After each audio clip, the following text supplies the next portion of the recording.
welcome to Valenzuela Live Cookery 10. I am Miss Maykaiza Embalayan from Maisan National High School, and I'm glad to be your teacher for today. It's a wonderful day, and I hope you're safe and healthy. Are you ready to gain more knowledge today? If yes, please prepare your learning module, pen, and paper to guide you in our lesson. Together, let us enjoy learning. To start our lesson, allow me to give you the learning competency of today's lesson. Prepare stocks, sauce, and soup. Under this is the learning outcomes. Prepare soup for the required item. 2.1, select and assemble correct ingredients in preparing soups, including stocks and garnishes. 2.2, prepare variety of soup recipes according to enterprise standards. 2.3, present and evaluate soup recipes in accordance with the criteria. And at the end of the lesson, you are expected to do this with specific objectives. Number 1, enumerate the various ingredients in preparing soups. 2, prepare soup recipe by following its basic principles correctly. 3, appreciate the importance of soup in a meal. All right. Let us first have a game to check if you fully understand your previous lesson. I will show you a picture and some hints for you to identify what is being asked. I will only give you 5 seconds to answer, and don't forget to comment down your answers at the comment box. Are you ready? Number 1, your 5 seconds starts now.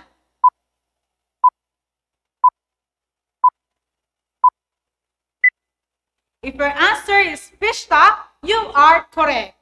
Next. Number 2, 5 seconds starts now.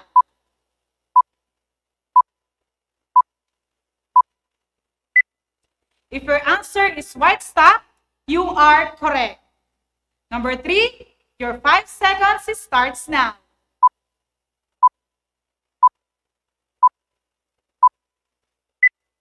The correct answer is vegetable stock. Number 4, timer starts now.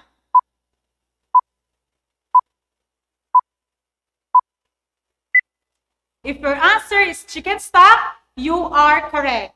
Last number, number 5, 5 seconds, it starts now.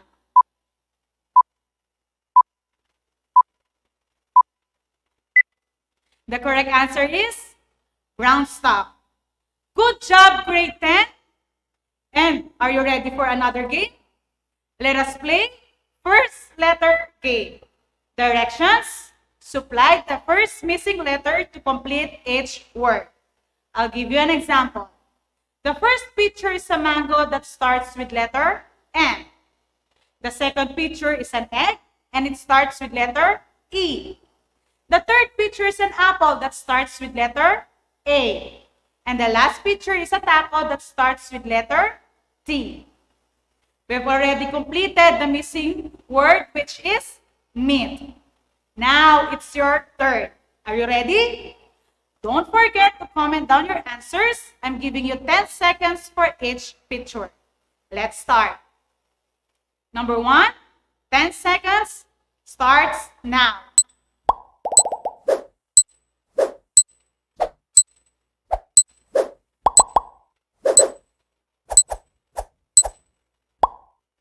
The answer is salt. Next. Number 2, timer starts now.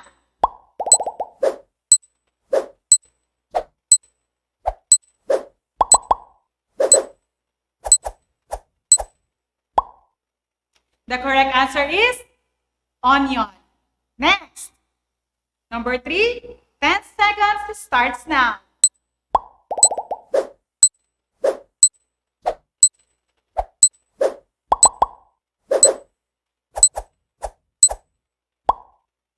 If your answer is urgent, you are correct. Last. 10 seconds starts now.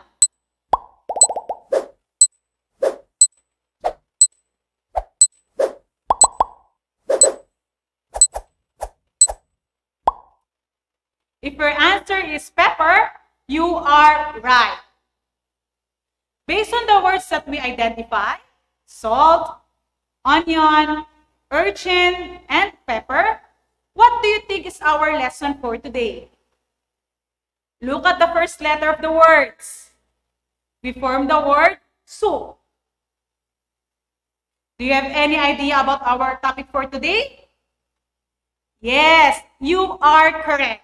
Our topic for today is all about soup, specifically the classification of soup.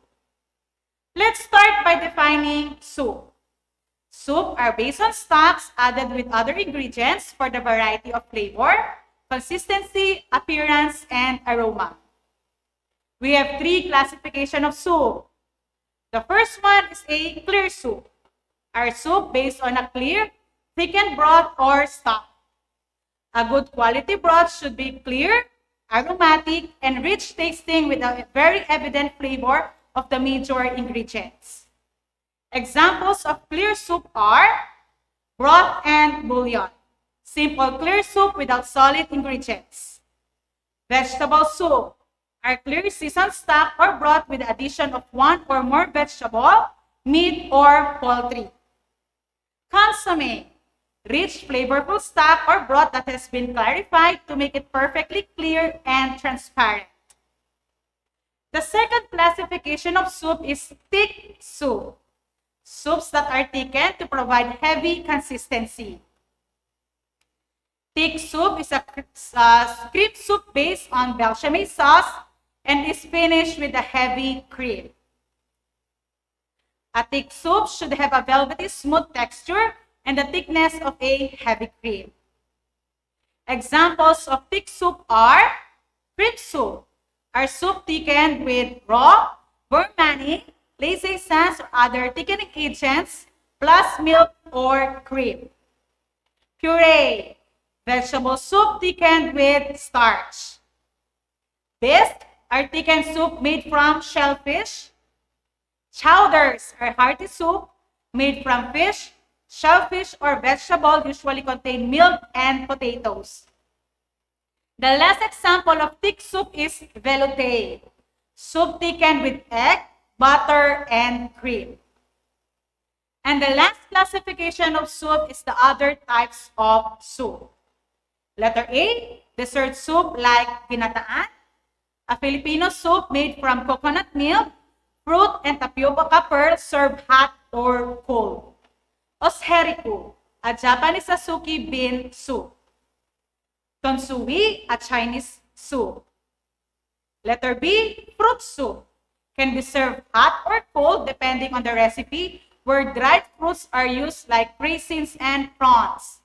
Fruit soup may include milk, sweet or savory dumplings, spices, or alcoholic beverages like brandy and champagne. Letter C, cold soup. Variation on the traditional soup wherein the temperature when served is kept at or below room temperature. Letter D, Asian soup. A traditional soup which is typically broth, clear soup, or starch thickened soup. Now, let's have a game called Jumbled Letters. I know you are very familiar with this game. Directions: arrange the scrambled letters to form the correct word. I'm giving you 5 seconds to answer, and don't forget to comment down your answers. Are you ready? Let's start. Number 1, type in your answer for 5 seconds.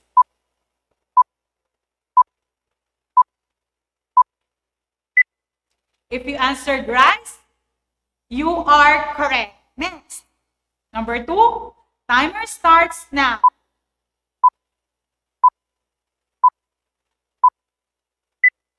The correct answer is flour.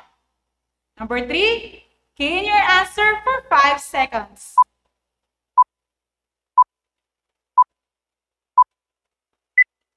Yes, the correct answer is grain. Last, number 4, 5 seconds starts now.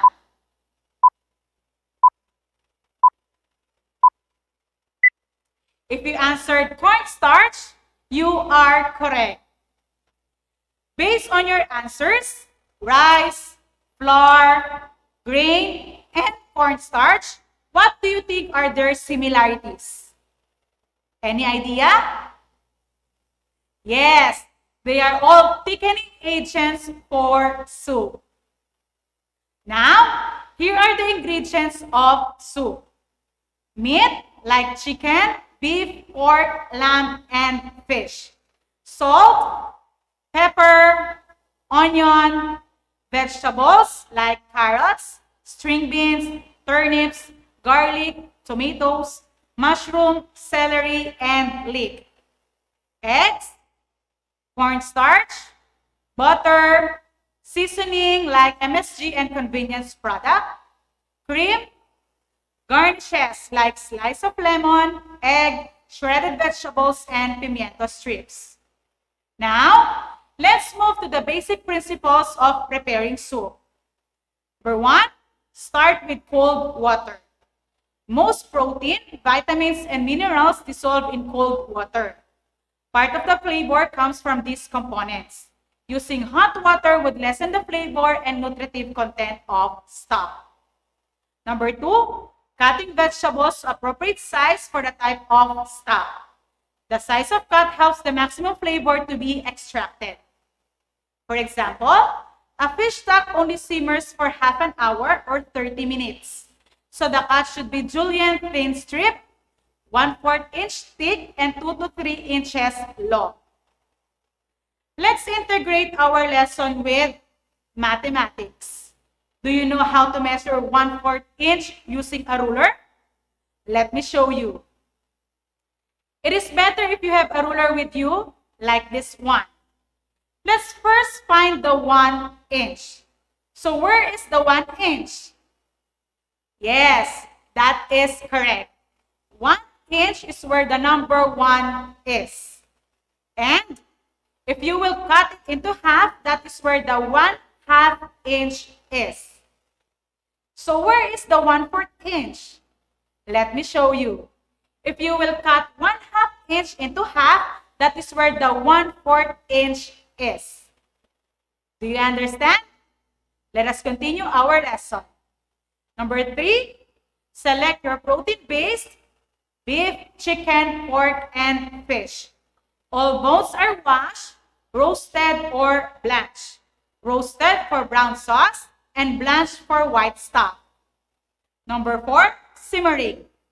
Gentle extraction aid in the flavoring and nutrition. Boiling causes cloudiness through agitation of the ingredients. Number 5, skimming. Keep the stock clear.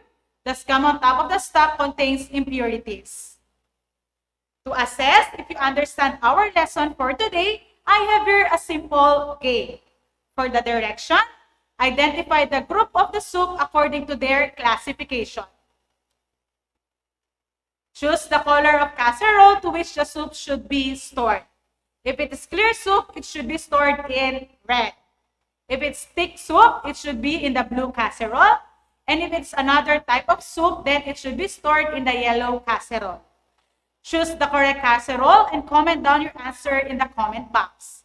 I'm giving you 5 seconds to answer. Number 1, dessert soup.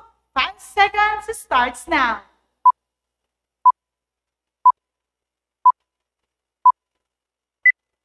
The correct answer is yellow, other type of soup. Next, number 2, puree soup. 5 seconds starts now.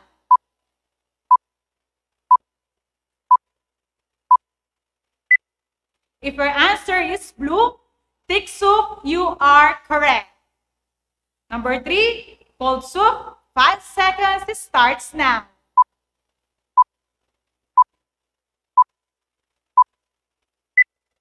The correct answer is yellow, other type of soup. Number 4, chowders. 5 seconds starts now.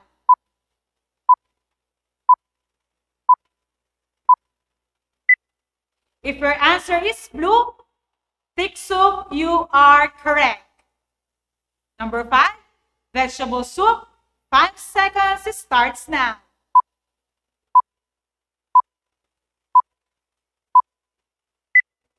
I hope you choose red because the correct answer is clear soup. Number 6, velouté. 5 seconds starts now.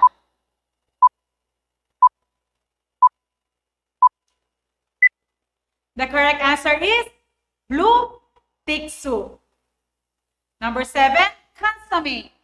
5 seconds, it starts now.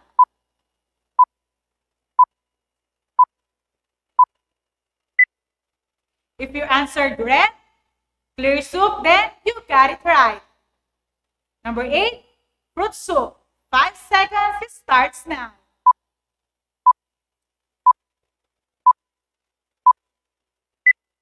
The correct answer is yellow, other type of soup. Number 9, broth and bouillon. 5 seconds, it starts now.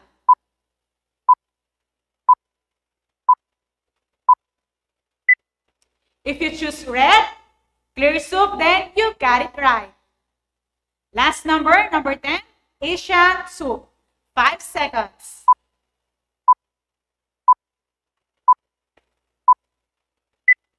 The correct answer is yellow, other type of soup. Great job, grade 10 learners. You really did a good job in identifying the different classification of soup. Do you want another brain exercise to check if you really understand our topic? Let's have a game called Soup per Noun. Direction: analyze the following illustration to identify the answer. Let me give you an example. The illustration shows letter C plus a photo of an old man. If you analyze the picture, it is letter C plus old, so the answer will be cold. Are you ready? It's now your turn to answer. I'm giving you 10 seconds. Don't forget to comment down your answers in the comment box. Let's start. Number 1, I'm giving you 10 seconds. Timer starts now.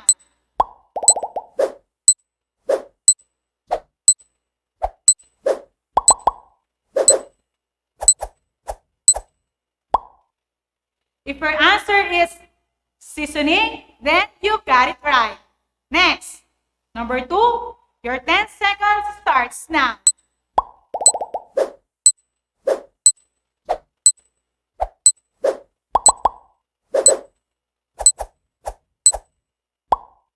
The correct answer is cornstarch. Number 3, key in your answer for 10 seconds.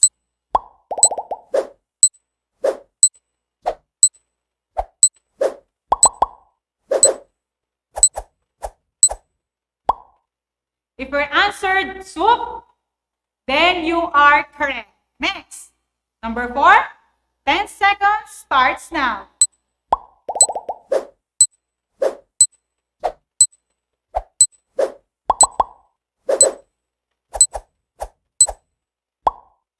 The correct answer is simmering. Last, your 10 seconds starts now.